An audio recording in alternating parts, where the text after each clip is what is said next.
Good morning viewers, welcome to Bratati Science class. I am Bratati and today I will take you to the tour of teeth. So in continuation of digestions, you know teeth plays a very important role in chewing the food and help in digestion.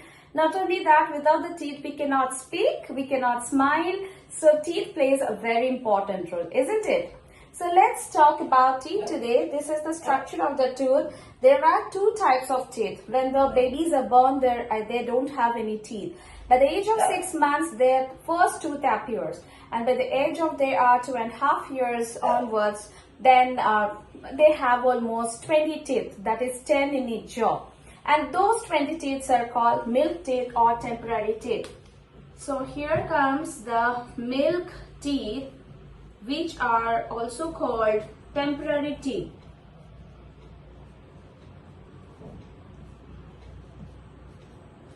And when they are 6 years onwards, the milk teeth starts falling and then appears the permanent teeth, which is 32 in number. Now this falling of the teeth, that depends on the growth of the children. So for each child the growth rate is different, and so the appearance of the tooth is also purely that coincidental. It doesn't have to worry about if the tooth is not appearing, but yes, sure, you can visit to the dentist to check whether your denture and everything is in the right pattern or not.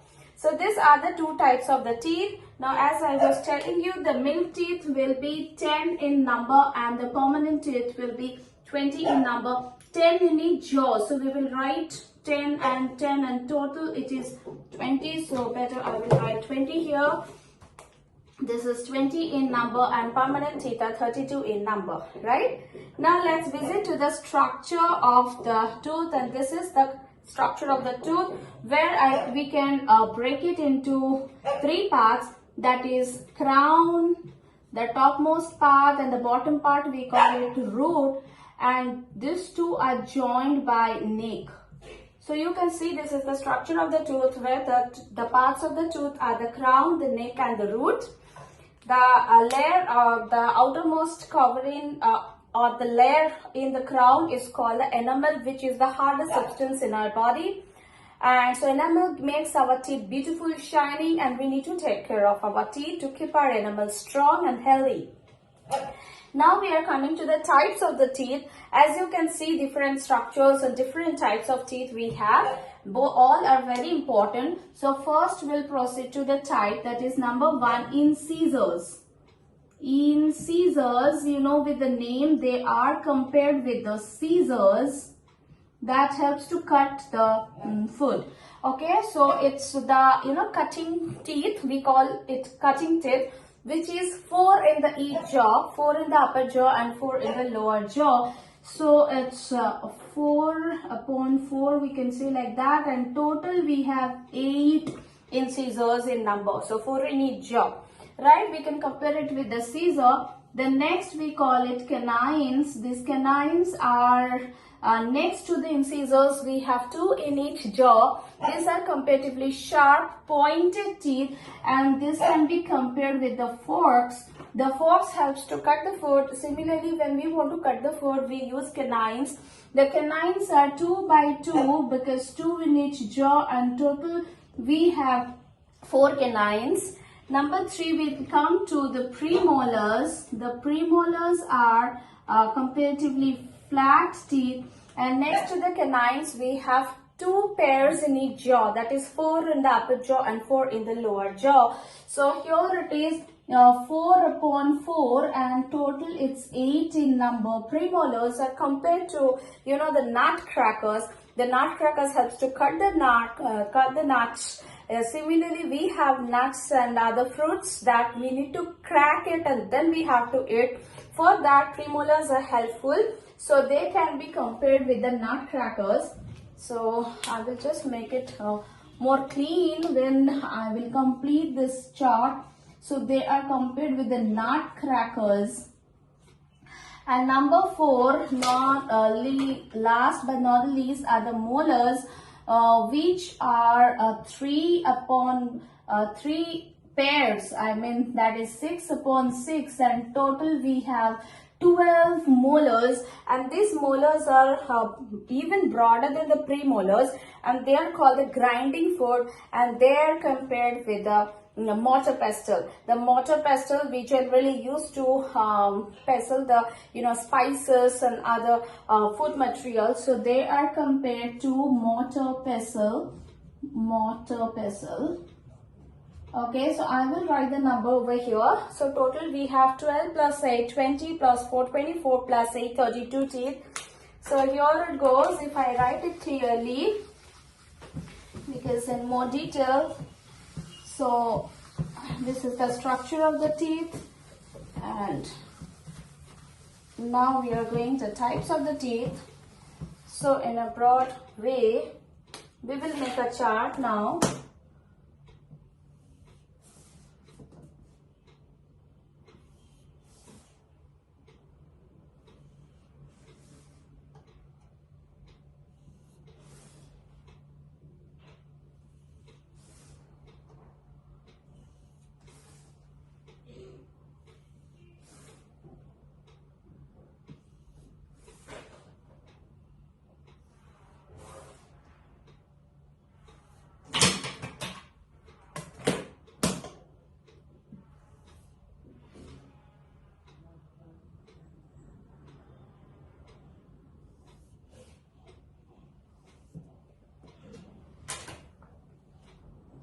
Number 1, incisors.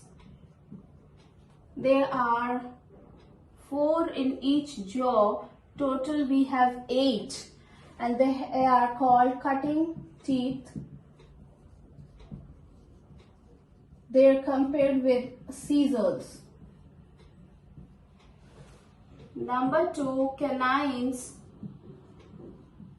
Canines are 2 upon 2, total 4. They are called tearing teeth.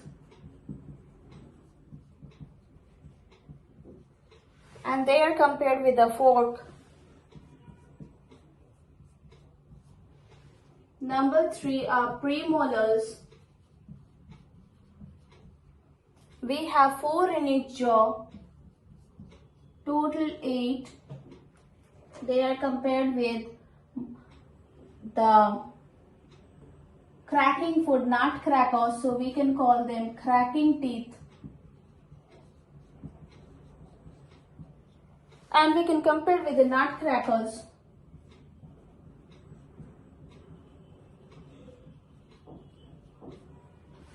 Number 4 are the molars, which are 6 on 6. Total we have 12 molars. Those are called the grinding teeth, and they can be compared with the mortar pestle.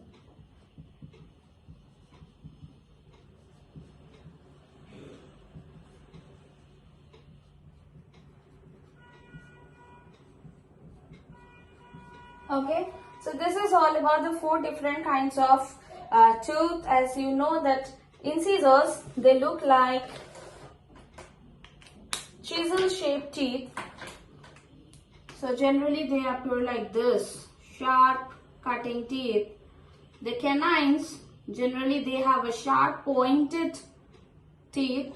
The molars, they are flat and broad, and the molars are comparatively broader than the premolars. So these are approximately the structure of the different kinds of teeth, right children? So now let's move ahead to the different parts and the different layers of tooth. These are the parts of tooth, the crown and the outermost substance, that is the enamel, which is the hardest substance in the body, and the bottom part is the root, which is attached to tooth in the gum, and this gives the support for our tooth. Crown and root are connected with the neck part. And now we are coming to the layers of the teeth.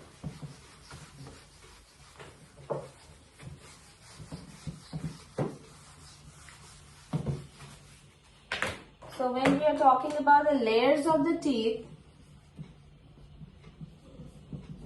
layers of tooth, so here you can see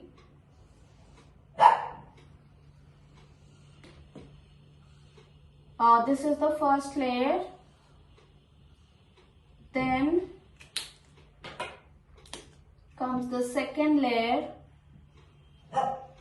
which is called dentine. This is very soft part. And the final part, which is called pulp, where the blood vessels, nerves are present here. So this part we can call it the enamel part. Next comes the dentine part, and finally comes pulp. In the pulp you can see the blood vessels and nerves are there, which helps to that we have the tooth sensitivity. So this is because of the pulp is affected. Finally they are attached with the gum. So this is how there is a hole, and through this hole they are attached with the gum part. So this is the gum. You can see from the gum the nerves, blood vessels are connected to the pulp. So this is the pulp part, that is the innermost layer of a tooth, which is very soft and it causes all the tooth sensitivity, right? And you have heard about the root canal. So what is that? When we eat a lot of sugary substances, chocolates, syrup, cola, cold drinks, so the bacteria form a layer on the enamel which is called plaque. P-L-A-Q-U-V, bacterial plaque. And slowly the bacteria attacks from the enamel to the second layer, which is called dentine. Dentine is softer than the enamel. Enamel is the hardest substance of the body. Dentine is softer than the enamel. From dentine, the bacteria reaches to the pulp. Once it reaches to the pulp, where the nerves and the blood vessels are present, we feel the tooth pain. We have the sensitivity in teeth whenever we have something very hot, tea, coffee, or it's cold like ice cream, cold drinks, then we feel the sensitivity in our teeth. That means somewhere there is a hole and in your tooth, and from the tooth the bacteria came inside to your pulp. That's why you are having sensitivity. You need to visit a doctor, you need to fix it up. If it's possible to fuse this hole, then it's fine. Otherwise you have to go through the root canal so that the problem is solved, and then you have to take care. Now we are coming to the taking care part. Definitely we need to take care, which is so important for our body. So we need to brush twice in the morning as you do. After breakfast, if you do, that's great. During the night, when there is no food inside, there is no bacteria or germs present in our food. So morning in the mouth, no need to, you can just rinse, have a breakfast, and then we can brush it. Remember to brush it upwards and downwards, okay? And inside in the corner, I use a baby brush to reach to my corner of the gum jaws, because the adult toothbrush doesn't reach to those in corner and where the molars are being affected. So you can have a baby brush, soft whistles, and then you can clean your corner, each and every corner. And then again, after having your dinner, before going to bed, second time you need to brush your teeth. Alright, use dental floss. Do not use any toothpick to remove the food particles that are stuck in between the teeth. You can have dental floss to clean between the teeth, and definitely regularly visit to the dentist. Visiting dentist will help you to check that your teeth are in healthy condition or not. Right, children? I hope you understand today's topic. Now I will go to a previous topic. In our last class, I gave you one homework, and that homework I asked about the starch and iodine solution, where I gave you 2 test tubes. And in the 2 test tubes, if you remember, in the first test tube there were boiled rice, and in the second test tube that was chewed and boiled rice, chewed rice actually. And then we had the water, and then here we have a water in both the test tubes, and then we had the iodine solution in both. So there is iodine solution. Iodine solution color is orangish, or like drops of iodine solutions we will put it. It's a brownish orange color iodine solution. And here I will write, this is boiled rice, this is simple boiled rice and water, and here we have chewed rice. This rice is chewed and we have water. So I asked you, if I put the iodine solution in both the test tube, number 1 and number 2, what is the difference, right? So what you will see in the first test tube, we will see the color of the iodine solution, color of iodine solution changes to bluish black, right, in the first test tube. But in the second test tube, the color doesn't change. The color does not change of the iodine solution. The color remains orangish brown.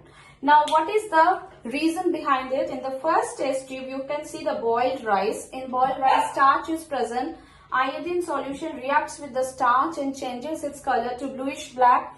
In the second test tube, we have chewed rice. So when we chew the rice, the digestion process begins and the starch breaks down to sugar, right? That the food is broken down to simpler form. And when the starch is not present, it's not converted to sugar. The sugar does not react with the iodine solution. So the color of the iodine solution remains unchanged. Okay, so I hope you got your answer, children. Please comment below after the video, and how you are feeling, like you want any topic to cover, please let me know.